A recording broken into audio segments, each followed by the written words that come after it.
Hello and welcome to Achievers Hive dear class 12 students. आज आपके लिए एक बार फिर से हम कुछ एमसीक्यूज़ लेकर आए हैं फ्रॉम चैप्टर नंबर 2। आपने कहा था कि चैप्टर नंबर 2 से आपको बहुत सारे एमसीक्यूज़ चाहिए, तो ठीक है, वो एक और पीडीएफ हम आपके लिए लेकर आए हैं। लेकिन इस पीडीएफ को आप रिसीव कर सकते हैं थ्रू आवर टेलीग्राम चैनल।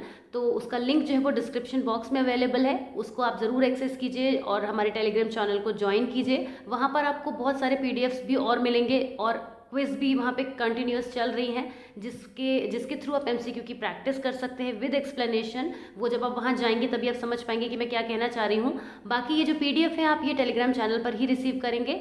तो एक्सप्लेनेशन के लिए इस वीडियो को पूरा देखिए और प्रैक्टिस के लिए इस पीडीएफ को आप टेलीग्राम चैनल से रिसीव करिए।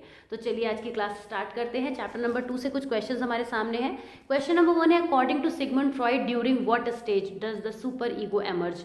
कौन सी वो स्टेज होती है? 5 स्टेजेस बताई हैं सिगमंड फ्रॉइड ने साइकोसेक्सुअल डेवलपमेंट की, जिसमें सबसे पहले ओरल स्टेज आती है, देन एनल स्टेज आती है, उसके बाद आती है फैलिक स्टेज, फिर आती है लेटेंसी स्टेज और उसके बाद आती है जेनिटल स्टेज। यहाँ पे लेटेंसी मिसिंग है क्योंकि ऑप्शन 4 है। तो आपको सारी स्टेजेस के बारे में पता ही होगा, ऑब्वियसली आपने पढ़ा, प्रैक्टिस तो की ही होगी, स्टडीज़ तो की होंगी अपनी। फिर भी क्विक रिवीजन करते हैं कि ओरल स्टेज में क्या होता है, बच्चा माउथ के थ्रू जो है वो प्लेजर को फील करता है। एनल स्टेज में वो अपने बोवल मूवमेंट को स्टार्ट करता है, जहाँ पे उसकी इड और ईगो के बीच में कॉन्फ्लिक्ट स्टार्ट हो जाते हैं। उसके बाद आती है फैलिक स्टेज, जहाँ पर बच्चे के अंदर डिफरेंट कॉम्प्लेक्स आने लगते हैं। बॉयज़ में हम ऑडिपस कॉम्प्लेक्स और गर्ल्स में हम इलेक्ट्रा कॉम्प्लेक्स देखते हैं। यही वो स्टेज होती है जहाँ पे बच्चे के अंदर सुपर ईगो एमर्ज होनी शुरू हो जाती है। वैल्यूज़, आइडियल्स, ये सब डेवलप होने शुरू हो जाते हैं। तो phallic is the correct answer. उसके बाद लेटेंसी आती है और genital is the last stage. तो लास्ट स्टेज तक तो सभी कुछ आ जाता है बच्चे के अंदर, लेकिन आपको पर्टिकुलरली याद रखना है कि सुपर ईगो फैलिक स्टेज में आती है। So answer is correct answer is option number C, phallic. Next question है हमारे पास, attributing one's own unacceptable thoughts और feelings to someone else is called what. जब हम अपनी चीज़ों को किसी दूसरे के ऊपर इम्पोज करते हैं तो वो कौन सा ईगो डिफेंस मैकेनिज्म होता है? ये सभी ईगो डिफेंस मैकेनिज्म लिखी हैं आपके सामने, जिसमें करेक्ट आंसर है प्रोजेक्शन। क्योंकि अपनी चीज़ों को दूसरे पर प्रोजेक्ट करना, अपनी बातों को दूसरे पर, क्योंकि हम खुद तो उसको एक्सेप्ट नहीं कर रहे हैं तो हम दूसरे के ऊपर उसको इम्पोज कर रहे हैं, तो ये कहलाता है प्रोजेक्शन। क्योंकि इसका मीनिंग यही है, to project on something else. जैसे कि एक प्रोजेक्टर वर्क करता है, जब प्रोजेक्टर वर्क करता है तो हम प्रोजेक्टर में नहीं देखते, हम स्क्रीन पर देखते हैं। बिल्कुल उसी तरीके से जब हम अपने थॉट्स को, अपनी फीलिंग्स को खुद एक्सेप्ट ना करके उसे किसी दूसरे के ऊपर कहते हैं, जिसको हम प्योर लैंग्वेज में बोलते हैं कि दूसरे पे इल्ज़ाम लगा देना या दूसरे के ऊपर बात टाल देना, तो that is called projection. Next question की तरफ हम बढ़ते हैं। What is the part of the personality that compels people to act in perfect accordance with moral ideals. देखिए, मॉरल्स का नाम सुन के ही आप आसानी से समझ गए होंगे कि ये किस चीज़ की हम यहाँ पे बात कर रहे हैं। जो इड होती है वो जिद की बात करती है, करना है तो करना है, चाहे कुछ भी हो जाए, और इड के लिए ही प्लेजर प्रिंसिपल भी यूज़ होता है। तो ऑप्शन ए और सी तो सेम ही हो गए और इसका आंसर भी नहीं है वो।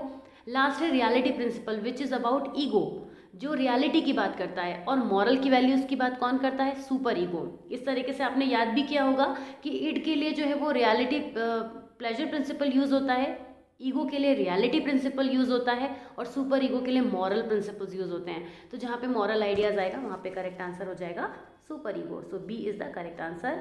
नेक्स्ट क्वेश्चन की तरफ हम बढ़ते हैं।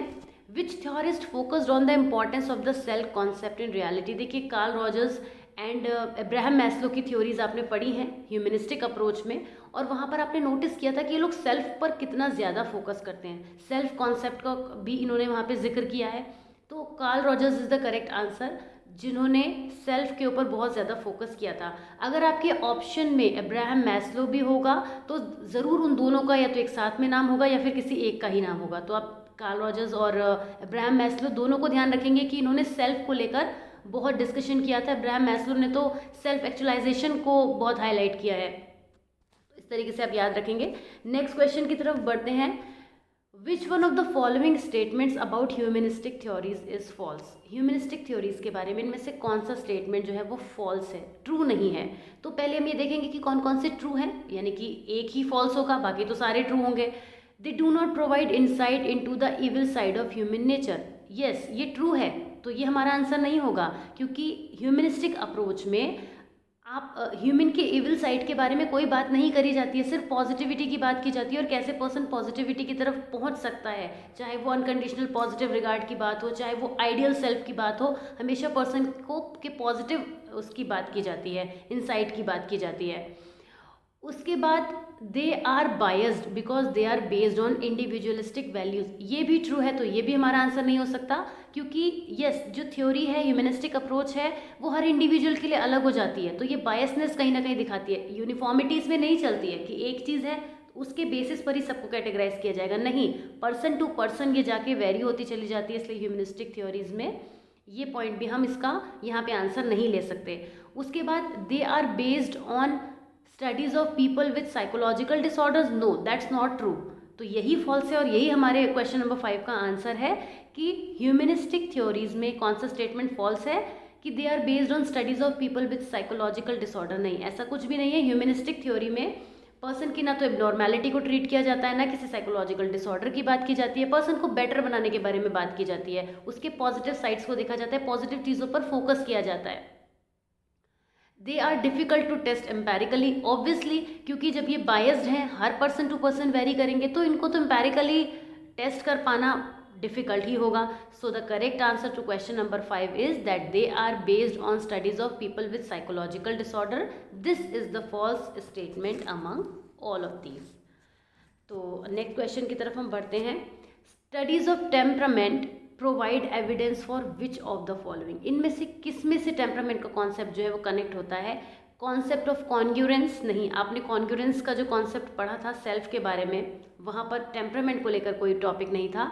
Maslow's concept of self actualizing person, self actualization पर पहुँचने पर टेम्परामेंट का कोई काम नहीं रह जाता है, टेम्परामेंट से सिर्फ एसोसिएशन नहीं होता है। Sublimation again is not the correct answer. Genetic contributions to personality, किसी भी पर्सन के टेम्परामेंट में उसके जेनेटिक जो जीन्स होते हैं उनका बहुत बड़ा कॉन्ट्रीब्यूशन होता है, तो आंसर डी यानी option D is the correct answer to this question number 6, that studies of temperament provide evidence for genetic contributions to personality. Next question की तरफ बढ़ते हैं। What is an advantage of projective personality test, जो भी projective personality test होते हैं, they different people would score them the same way, obviously not, ये तो बिल्कुल नहीं हो सकता, ये तो किसी भी टेस्ट में नहीं होता है कि डिफरेंट पीपल सेम वे में स्कोर कर जाएं, सब में no. They are very reliable, no, reliable भी नहीं होते हैं, रिलायबिलिटी की यहाँ पे बात नहीं होती, यहाँ पे गेसिंग गेम चलता है कि आप जो भी कुछ प्रोजेक्ट किया जा रहा है किसी पर्सन के ऊपर, वो चीज़ इवेल्युएटर के लिए होता है कि वो उसको अपनी अजम्पशंस के बेसिस पर या जो भी उसके रिजल्ट्स स्टैंडर्ड रिजल्ट्स हैं उसके बेसिस पर करते हैं, तो रिलायबिलिटी का यहाँ पर डाउट रहता है, इसलिए रिलायबल तो नहीं होते हैं। They are not transparent to the subject, yes, ये स्टेटमेंट करेक्ट है कि वो किसी भी सब्जेक्ट को एकदम वही चीज़ डिट्टो नहीं दिखाई देती है, क्योंकि थर्ड पार्टी यहाँ पर आ जाती है, बीच में एक चीज़ आ जाती है, बीच में स्क्रीन आ जाती है, तो ये वो ट्रांसपेरेंसी नहीं रहती, इसीलिए they are not transparent to the subject should be the correct answer. लेकिन उससे पहले हम लास्ट पॉइंट भी पढ़ते हैं। They have lies scale that indicate whether subjects are being deceptive, no, ऐसा कोई लाइज स्किल्स यहाँ पे नहीं होते हैं प्रोजेक्टिव पर्सनैलिटी टेस्ट में, so they are not transparent to the subject. ये एक एडवांटेज है। अब आप सोचेंगे कि एडवांटेज कैसे है, क्योंकि ये ट्रांसपेरेंट नहीं होते हैं तो पर्सन वही चीज़ नहीं बता पाता है जो वो सोच के रखे, वो रियल बातें बता पाएगा, एकदम सही बात अपने बारे में बता पाएगा, एक्यूरेट बता पाएगा जो उसको बतानी चाहिए, कि हम उसको ये पता है कि मुझे किस एस्पेक्ट पे जज किया जाएगा उसे नहीं पता है, तो वो अपने आंसर को इसी तरीके से देगा कि ट्रांसपेरेंसी बनी रहेगी। नेक्स्ट की तरफ हम आते हैं। नेक्स्ट क्वेश्चन, विच ऑफ यूज believe differed from Freud's theory. देखिए, everyone has a collective unconscious, ये स्टेटमेंट आपने कार्ल यूंग की थ्योरी में पढ़ा है, आपने पोस्ट फ्रॉइडियन अप्रोच में अपनी बुक में इस स्टेटमेंट देखा है, लेकिन कार्ल यूंग के में ही देखा है, सिगमंड फ्रॉइड के में नहीं देखा है, लेकिन हम बाकी के ऑप्शंस पे भी जाएंगे। The unconscious is important in shaping personality, unconscious को तो दोनों ने ही इंपॉर्टेंस दी थी, तो ये तो नहीं हो सकता। The main motivation for behaviour is striving for superiority, दोनों ही ये बात करते हैं। सिगमंड फ्रॉइड भी ये कहते हैं कि जो मेन मोटिवेशन है बिहेवियर के लिए वो सुपीरियोरिटी की तरफ बढ़ना है, ये दोनों ही कहते हैं। Behaviour depends on the consequences that follow it, this is also true in both the cases. तो जो हमारा कलेक्टिव अनकॉन्शियस वाला टर्म था, जो जिसको हम क्या बोलते हैं, आर्किटाइप्स बोलते हैं, जो कि कार्ल यूंग ने दिया था, यही पहला ऑप्शन जो है वो हमारा करेक्ट आंसर होगा फॉर दिस क्वेश्चन सी। तो अब इस तरह से हमने कुछ क्वेश्चंस यहाँ पर डिस्कस किए, कंप्लीट करें। अगेन आई वुड से कि अगर आपने अभी तक हमारे टेलीग्राम चैनल को ज्वाइन नहीं किया है देन प्लीज़ ज्वाइन इट। अगर आपने हमें इंस्टाग्राम पे भी फॉलो नहीं किया then please follow us on Instagram to and stay connected and keep supporting like you always do. And what else do you expect? Please let me know so that I can prepare more and more for you. And see you soon in the next video. Till then, take care. Bye bye.